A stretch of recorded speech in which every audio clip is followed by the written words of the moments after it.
Hi, നിങ്ങൾ ഈ burn theory എന്ന് പറഞ്ഞിട്ടൊരു കൺസെപ്റ്റ് കേട്ടിട്ടുണ്ടാവും. വളരെ സിമ്പിൾ ആയിട്ടുള്ളൊരു കൺസെപ്റ്റാണ്, പക്ഷെ പവർഫുൾ ആണ് കേട്ടോ.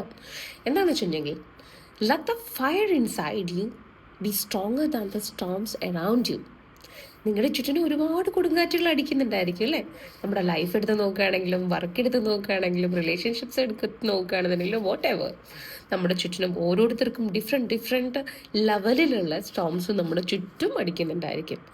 പക്ഷേ അതിനൊന്നും തന്നെ നിങ്ങളുടെ ഉള്ളിലെത്തുന്നൊരു തീ ഉണ്ടല്ലോ, അതിനെ അണയ്ക്കാൻ പറ്റാത്ത രൂപത്തിൽ നിങ്ങളുടെ ഉള്ളിലെ തീ വളരെ സ്ട്രോങ് ആയിട്ടിരിക്കട്ടെ. അങ്ങനെ നിങ്ങൾക്ക് സ്ട്രോങ് ആയിട്ട് ആ തീരെ വെക്കാൻ പറ്റുക, you are the best. Okay, ഞാൻ എപ്പോഴും പറയുന്നത് പോലെ തന്നെ, your mind is A magnet. If you think of blessings you will attract blessings. If you think of problems you will attract problems only. So always cultivate good thoughts and remain positive. Think about it. Take care. Bye bye.